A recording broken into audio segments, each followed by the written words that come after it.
भुवनेश्वर महाप्रभु श्री जगन्नाथ संस्कृतिर प्रचार और प्रसार पर एक बैठक भुवनेश्वर सर्किट हाउस रे अनुष्ठित हो जाए।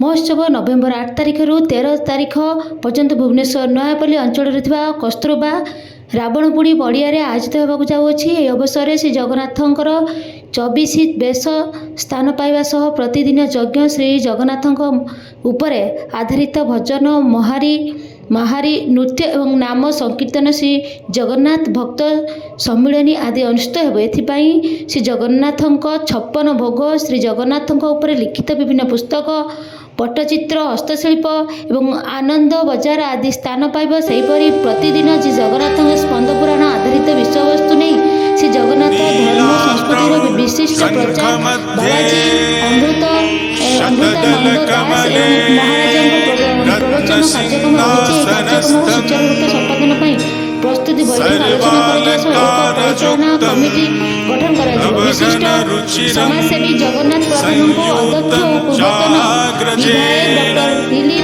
दिलीप श्री चंद्रन कार्यकारी अध्यक्ष रूपे मनोनीत बैठक पूर्वतन पुरी विधायक जयंती षडंगी और दैतापति भवानी प्रसाद दास महापात्र रोटारियन इंजीनियर सुधांशु शेखर हरिचंद्र एवं बुद्धिजीवी नारायण महापात्र बुद्धिजीवी आदित्य पारी एवं सहित शशांक पट्टनायक बुद्धिजीवी प्रकाश श्री चंदन पवित्र राउतराय और कॉर्पोरेटर अमरेश जेना पूर्वोत्तर कॉर्पोरेट नरेन कुमार साहू प्रमुख उपस्थित थे। यह सभा को श्रीजुक्त दिलीप श्री चंदन पौरोहित करते। परिशेष प्रदीप कुमार राउतराय धन्यवाद अर्पण कर। Bureau report.